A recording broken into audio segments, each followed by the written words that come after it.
मैं doctor HP Singh Saluja, professor commerce, Vishwanath Yadav Tamaskar महाविद्यालय, दुर्ग, आज आपसे प्रोडक्शन मैनेजमेंट, उत्पाद प्रबंध के अंतर्गत संयंत्र अभिन्यास या संयंत्र ढांचा, प्लांट लेआउट, इसके प्रकारों पे चर्चा करेंगे। Types of plant layout. सबसे पहले तो हम बात करेंगे संयंत्र अभिन्यास होता क्या है। संयंत्र अभिन्यास का आशय ये होता है कि किसी उत्पादक संस्थान में, किसी कारखाने में मशीनों को इस तरह से संयोजित करना कि हमारे उत्पादन का कार्य लगातार निर्बाध रूप से चलता रहे और श्रमिक अपनी कार्यक्षमता का बेहतर उपयोग कर सकें तथा कच्चे माल का कोई दुरुपयोग ना हो और लगातार उत्पादन होने से उत्पादन की मात्रा और प्रमापित किस्म का माल हमें प्राप्त हो तथा श्रमिक सुरक्षा के साथ कार्य कर सकें या दुर्घटनाओं को न्यूनतम किया जा सके। इस उद्देश्य से कारखाने में मशीनों को स्थापित किया जाता है। इसे ही हम संयंत्र अभिन्यास या संयंत्र ढांचा कहते हैं। और जब संयंत्र ढांचे के प्रकार की बात करें हम या संयंत्र अभिन्यास के प्रकार की बात करें तो इसमें अनेक तरीकों से मशीनों को क्रमबद्ध रूप से स्थापित किया जाता है। प्रत्येक उत्पादक संस्थान के अपना अलग अलग तरह का उत्पाद होता है और उसके हिसाब से उनकी आवश्यकताओं को देखते हुए मशीनों के क्रम को या संयंत्र के ढांचे को निर्धारित किया जाता है। सबसे पहला है इसमें प्रक्रिया ढांचा, प्रोसेस लेआउट। यह वह ढांचा होता है जिसमें एक मशीनों का समूह जो एक ही तरह की प्रक्रिया लगी होती है उनको एक साथ संयोजित किया। जैसे किसी भी उत्पाद में जहां अलग अलग क्रियाएं होती हैं, किसी एक विशेष क्रिया में उपयोग में आने वाले सभी मशीनों को समूह में, ग्रुप में एक साथ संगठित किया जाता है। इस ढांचे में मशीनों को उत्पादन प्रक्रिया के आधार पर नहीं वरन उनके द्वारा किए जाने वाले कार्य या मशीनों द्वारा निष्पादित होने वाली एक जैसी क्रियाओं के आधार पर श्रेणीबद्ध किया जाता है कि एक तरह का काम है वह एक ही स्थान पर सारी मशीनों, जैसे किसी कारखाने में वेल्डिंग का काम होता है तो कारखाने में उत्पाद के लिए वेल्डिंग संबंधी सभी मशीनों को एक स्थान पर रखा जाता है। या कच्चे माल को विशेष आकार में काटना है, कटिंग का कार्य, तो कटिंग मशीनें जो हैं एक स्थान पर ही रखी जाती ताकि किसी भी तरह का माल आए, यदि कटिंग करना है तो उसे वहीं पर ही उसे लाकर कटिंग किया जाए। इसके दूसरे उदाहरण हो सकते हैं टेक्सटाइल इंडस्ट्री में, कपड़ा उद्योग में रंग रोगन विभाग, डाइंग डिपार्टमेंट, जहां कपड़ों का रंग रोगन किया जाता है या जिसे अपन पेंट डिपार्टमेंट कह सकते हैं, चाहे कपड़ों का पेंट करना हो या किसी व्हीकल का, वाहनों का रंग करना, एक विशेष स्थान पर ही सब रंग करने का काम, पेंटिंग का काम एक जगह पे होता है। या दूसरा उदाहरण हो सकता है इसका शोधन विभाग की मशीनें, रिफाइनरी डिपार्टमेंट, जहां भी लिक्विड को, तेल को रिफाइन करना है तो वहीं पर ही लाकर उसका शोधन या रिफाइनिंग का काम उस जगह पर ही ला किया जाता है। उस अनुसार ही सारी मशीनें एक जगह संयोजित की जाती हैं। दूसरा है उत्पाद ढांचा, प्रोडक्ट लेआउट। इस प्रकार के ढांचे का प्रयोग तब किया जाता है जब मशीनों और उपकरणों को उनके द्वारा निष्पादित होने वाली प्रक्रियाओं के आधार पर नहीं वरन उत्पाद के उत्पादन को ध्यान में रखकर व्यवस्थित किया जाता है। जो भी हमारा उत्पाद है उसको ध्यान में रख के हम जब मशीनों को श्रेणीबद्ध करते हैं या उपकरणों को स्थापित करते हैं, उससे उत्पाद ढांचा, यहाँ हमारा मुख्य उद्देश्य होता है कि उत्पाद को ध्यान में रखकर ही मशीनें व्यवस्थित की जाएं। ऐसा ढांचा हम तब बनाते हैं जब एक विशेष उत्पाद या कलपुर्जे का बड़ी मात्रा में उत्पादन करना हो। हर मशीन एक विशिष्ट प्रक्रिया को निष्पादित करती है। जो मशीनें हैं वो इस क्रम में होती है कि एक विशेष प्रक्रिया, विशेष कार्य को ही करेंगी और वह अपने स्थान पर ही या मशीनों का वो जो समूह है, मशीनें जो हैं वो उत्पाद बना के देंगी जो कि आगे जाके अन्य मुख्य उत्पाद का हिस्सा बनेंगे। या जिसको अपन कह सकते हैं कि पहले अलग-अलग पुर्जे या कलपुर्जे बनाए जाते हैं, किसी उत्पाद के अलग-अलग हिस्से बनाए जाते हैं और बाद में उन्हें एक साथ लाया जाता है। तो जब हम अलग-अलग हिस्सों को बनाते हैं, उस उद्देश्य से उत्पाद ढांचे को बनाया जाता है। जैसे कार उद्योग में 4 पहिया या चक्के जो है अलग बनाए जाते हैं, कलपुर्जे अलग-अलग बनाए जाते हैं, काँच अलग बनाया जाता है, जो रबर संबंधी उत्पाद हैं वो अलग बनाए जाते हैं। विशेष आकार देने का काम अलग होता है। इस तरह जो उत्पाद हैं सब अलग-अलग मशीनों के उत्पाद अलग-अलग होते हैं जिन्हें आगे जाके संयोजित किया जाता है। तो हर मशीनों का उत्पाद अपने आप में एक पूर्ण उत्पाद होता है, किंतु वह मुख्य उत्पाद के सहायक उत्पाद होते हैं। आगे आता है मिश्रित ढांचा, कॉम्बिनेशन लेआउट। यह प्रक्रिया और उत्पाद ढांचे का मिश्रित रूप होता है, या ये कहें जो दो अलग-अलग तरह के ढांचे हैं, प्रोसेस और प्रोडक्ट लेआउट है, उनका मिश्रित रूप है ये। ऐसे ढांचे का प्रयोग तब किया जाता है जब किसी उत्पाद का निर्माण, प्रक्रिया और कोडांतरण प्रक्रिया या जिसको अपन असेंबलिंग की जानी हो, या दूसरे शब्दों में ये कहते हैं मिश्रित ढांचा वहाँ बनाया जाता है जहाँ पहले अलग-अलग कलपुर्जे बनाए जाते हैं और बाद में मुख्य उत्पाद बनाने के लिए सब पुर्जों को एक स्थान पर लाकर संयोजित किया जाता है। तो ये कह सकते हैं कि हर विभाग अपना-अपना उत्पाद बनाएगा जो कि मुख्य उत्पाद के हिस्से होंगे और आगे जाके उन्हें एक स्थान पर विशेष तरीके से जोड़ा जाता है, असेंबल किया जाता है। इसका उदाहरण हम देखें तो रेफ्रिजरेटर निर्माण के लिए स्टम्पिंग, लेवलिंग, वेल्डिंग और ताप संयोजन के साथ-साथ रेफ्रिजरेटर के समस्त पुर्जों को जोड़ने का कार्य, अलग-अलग कार्य अलग-अलग स्थान पर होंगे। स्टम्पिंग कार्य अलग होगा, लेवलिंग कार्य अलग होगा, वेल्डिंग कार्य अलग होगा, जो टेम्परेचर कंट्रोल करना है उसका कार्य अलग होगा और इनके बाद अलग-अलग उत्पाद बनने के बाद, अलग-अलग कलपुर्जे या हिस्से बनने के बाद इनको सबको एक रेफ्रिजरेटर के रूप में या फ्रिज के रूप में एक स्थान पर संयोजित या जोड़ा जाता है, असेंबल किया जाता है ताकि मुख्य उत्पाद बन सके। इन पुर्जों का निर्माण प्रक्रिया ढांचा तय करता है।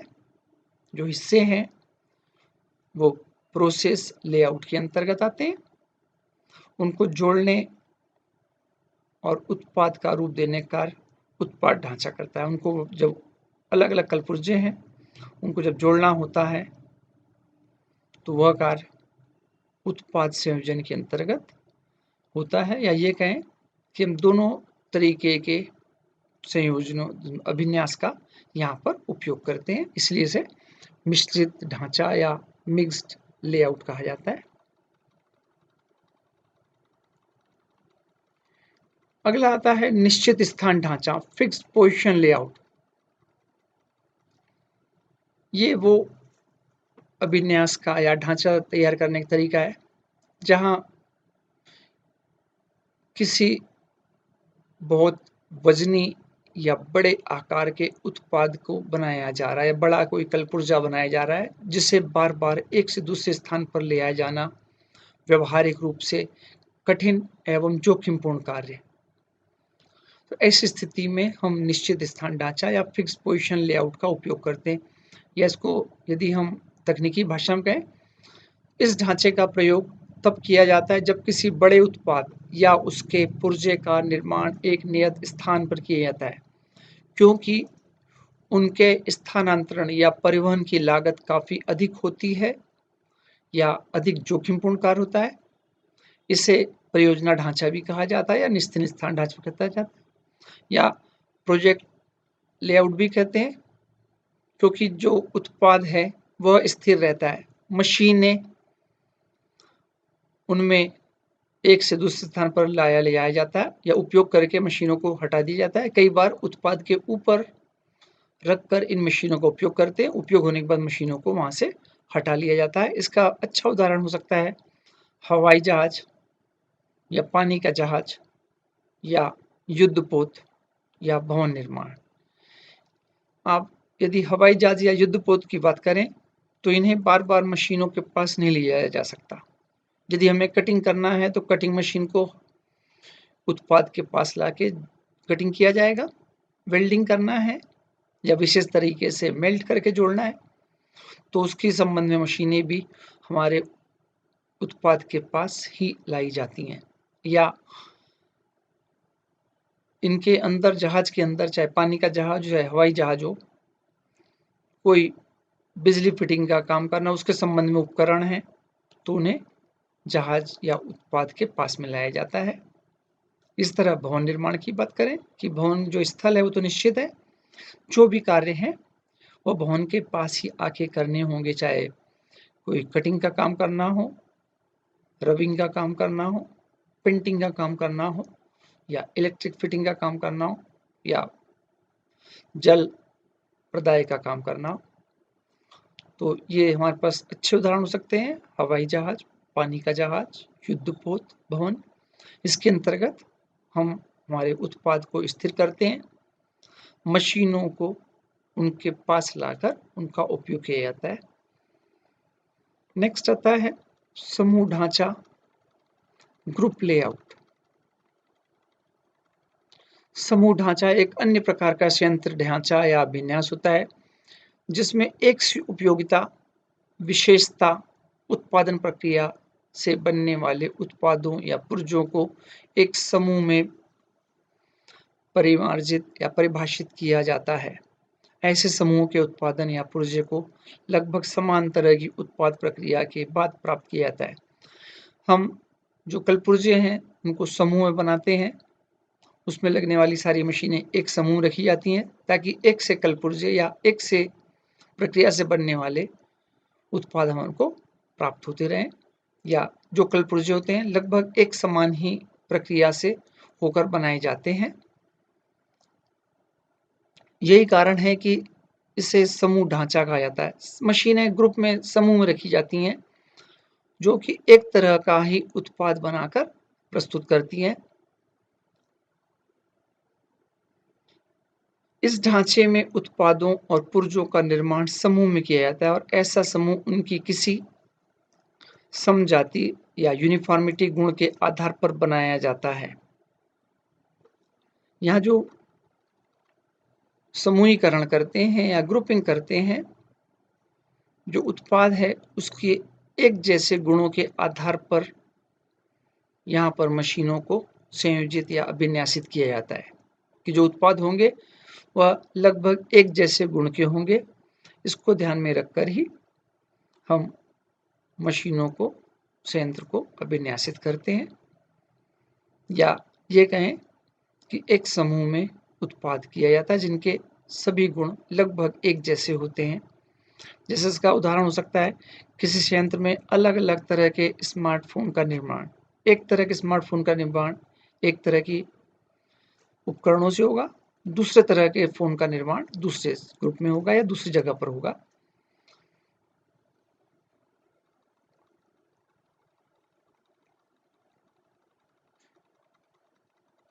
वैल्यूएशन ऑफ अल्टरनेटिव लेआउट, वैकल्पिक संयंत्र ढांचे या संयंत्र अभिन्यास का मूल्यांकन। अब प्रश्न यह उठता है कि हम किस तरह के संयंत्र अभिन्यास के प्रकार का उपयोग करें, क्योंकि सब प्रकारों के अपने अपने कुछ गुण या विशेषताएं होती हैं, तो साथ ही साथ में कुछ कमियां भी होती हैं। या एक अभिन्यास किसी एक उत्पाद के लिए उपयुक्त हो सकता है, वही अभिन्यास किसी अन्य उत्पाद के लिए पूर्णतः अनुपयुक्त या अनुपयोगी हो सकता है। इसलिए हमेशा जब संयंत्र अभिन्यास किया जाता है या मशीनों को विशेष ढांचे के रूप में संयोजित किया जाता है, तो ये समस्या हमेशा बनी रहती है कि किस प्रकार के अभिन्यास का उपयोग किया जाए। जब एक उपक्रम के समक्ष एक से अधिक संयंत्र ढांचे या संयंत्र अभिन्यास का विकल्प हो, तो ऐसे में शेष ढांचे का मूल्यांकन करना एक कठिन कार्य होता है। इस कार्य को करने के लिए या इसका निर्धारण करने के लिए हम निम्न बिंदुओं का ध्यान रख सकते हैं, ताकि उपयुक्त संयंत्र अभिन्यास या संयंत्र ढांचे का निर्माण किया सके। इसमें आता है लागत कास्ट। जब भी हम उत्पाद का या उत्पादन की बात करते हैं, मशीनों को अभिन्यासित करने की बात करते हैं, तो सबसे पहले हमेशा हम लागत पे विचार करते हैं कि हमारा जो संयंत्र विन्यास है या संयंत्र ढांचा है वो इस तरह हो जो न्यूनतम लागत पर निर्मित हो और न्यूनतम लागत पर हमें उत्पाद प्रदान कर सके। क्योंकि लागत एक वह तत्व है, यदि यहाँ पर हमें लागत का ध्यान नहीं रखा गया तो हमारी सारी योजना असफलता को प्राप्त होगी या सारे प्रयास हमारे विफल हो जाएंगे। इसलिए लागत को हमेशा हम सबसे पहले ध्यान देते हैं और कोशिश करते हैं कि न्यूनतम लागत पर हमारा उत्पाद हो सके। फिर है फ्लेक्सिबिलिटी, लोचशीलता। हम मशीनों को या संयंत्र को इस तरह से अभिन्यासित करें, इसका ढांचे का निर्माण करें कि भविष्य में हमें इसमें यदि परिवर्तन की आवश्यकता हो तो परिवर्तन करने की संभावना बनी रहे। यदि परिवर्तन करने की संभावना नहीं है, लोच का अभाव है, तो भविष्य में हमारा विस्तार का काम प्रभावित हो सकता है, या हमें कुछ नए तरीके से उत्पाद करना है या मशीनों के क्रम को बदलना है, तो यदि लोच नहीं होगी तो वह एक अत्यंत दुष्कर कार्य होगा और हमें भविष्य में परेशानी का सामना करना पड़ सकता है। नेक्स्ट है पर्यवेक्षण, सुपरविजन।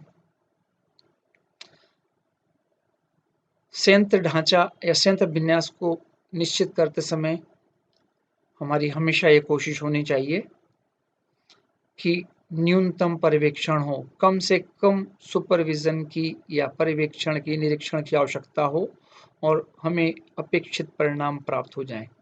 यदि पर्यवेक्षण की आवश्यकता बहुत अधिक है तो इससे एक तो लागत बढ़ती है, दूसरा श्रमिकों की कार्यक्षमता पर प्रतिकूल प्रभाव पड़ता है और उत्पादन की मात्रा और किस्म पर भी इसका प्रभाव पड़ने की संभावना बनी रहती है। तो प्रयास यह होना चाहिए कि संयंत्र ढांचा या संयंत्र विन्यास इस तरह का हो जिसमें न्यूनतम पर्यवेक्षण या निरीक्षण की आवश्यकता हो और हमारे आशाओं के अनुरूप अपेक्षित परिणाम या अपेक्षित उत्पादन और अच्छी किस्म का माल हमारा प्राप्त हो सके। नेक्स्ट आता है सामग्री प्रवाह, फ्लो ऑफ मटेरियल। निश्चित मशीनें इस क्रम में संयोजित होनी चाहिए कि उत्पादन का कार्य निर्बाध रूप से लगातार चलता रहे। सामग्री एक से दूसरे प्रोसेस, दूसरे से तीसरे प्रोसेस या निर्बाध प्रवाह बना रहे, कहीं भी रुकावट ना हो, क्योंकि यदि रुकावट होगी तो एक स्थान पर माल इकट्ठा होने लगेगा और अर्धनिर्मित माल जब एक स्थान पर ज़्यादा इकट्ठा होता है तो उसकी अलग अलग समस्याएं होती हैं और आगे वाली जो प्रक्रिया है या जो आगे जो कार्य होना है वहाँ पर भी अव्यवस्था की स्थिति निर्मित होती है। तो संयंत्र विन्यास निश्चित करते समय हमें प्रयास करना चाहिए कि सामग्री का प्रवाह लगातार बिना किसी अवरोध के या निर्बाध रूप से हमेशा होता रहे। नेक्स्ट है पुनर्विक्रय मूल्य, रीसेल वैल्यू। जिस ढांचे की बिक्री से अधिकतम विक्रय मूल्य प्राप्त हो सके, हमें इस तरह के ढांचे का निर्माण करना चाहिए कि हमारे उत्पाद का मूल्य हमें अधिक से अधिक प्राप्त हो। निश्चिततः हमें प्रयास करना चाहिए कि हम उन प्रक्रियाओं का या उस उत्पाद का ज़्यादा उत्पाद करें जिसका मूल्य अधिकतम होता है, जहाँ पर लाभ की संभावना अधिक होती है। यदि किसी प्रक्रिया में या किसी उत्पाद में हमें लाभ नहीं होता या बाहर से क्रय करने पर कम मूल्य पर वह उत्पाद प्राप्त होता है, तो ऐसी स्थिति में हम बाहर से उस उत्पाद को लाकर अपने यहाँ संयोजित कर सकते हैं या अपनी प्रक्रिया में उसे शामिल कर सकते हैं। हमेशा प्रयास ये होना चाहिए कि मूल्य अधिकतम हमें प्राप्त कैसे होगा या कैसे विक्रय मूल्य को बढ़ाया जा सकता है, इसको ध्यान में रखते ही हम संयंत्र विन्यास करें। निश्चित अधिक मूल्य होगा तो लाभ की संभावना भी अधिक होगी। नेक्स्ट आता है अवरोध, ऑब्स्ट्रक्शन। जो ढांचा सबसे कम प्रक्रिया अवरोध में सक्षम हो, या ये कहें हम इस तरह का ढांचा हो जहां रुकावटें या अवरोध या ऑब्स्ट्रक्शन या हिंड्रेंसेस कम से कम हो, उस तरीके से हमें मशीनों को, संयंत्र को अभिन्यासित करना चाहिए या ढांचे को बनाना चाहिए कि अवरोध कम से कम, बार-बार रुकावट ना हो, क्योंकि रुकावट आती है तो निश्चिततः सारी व्यवस्था बिगड़ जाती है। तो हमारा संयंत्र ढांचा ऐसा होना चाहिए कि किसी प्रक्रिया में अवरोध ना हो या अवरोध को जो है दूर करने के व्यवस्था हो, तो तभी हम जो है लगातार उत्पादन कर सकते हैं या अच्छी किस्म का, अपेक्षित किस्म का अधिकतम मात्रा में न्यूनतम मूल्य पर उत्पादन तभी संभव होगा जब हम प्रक्रियाओं में अवरोध ना हो। संक्षेप में हम ये कह सकते हैं कि प्रत्येक उत्पाद के लिए अलग-अलग तरह के संयंत्र ढांचे उपयुक्त होते हैं। श्रेष्ठ संयंत्र ढांचा वही होता है जो हमारे उत्पाद को ध्यान में रखते हुए समस्त वैकल्पिक ढांचों में से चुना जाए। दूसरे शब्द में कह सकते हैं, उपरोक्त समस्त बिंदुओं में जो ढांचा श्रेष्ठ होगा वही किसी उपक्रम द्वारा समस्त वैकल्पिक ढांचों में से चुना जाएगा। या ये कह सकते हैं कि हमें अपने उत्पाद, अपने पास उपलब्ध स्थल, किस तरीके की मशीनें हैं, हमारा उत्पाद की प्रक्रिया क्या है, उत्पाद की मात्रा क्या है, इसमें इनको ध्यान में रखते हुए हमें संयंत्र ढांचा या संयंत्र विन्यास का निश्चय करना चाहिए और इनका निर्माण करना चाहिए। धन्यवाद। Thank you.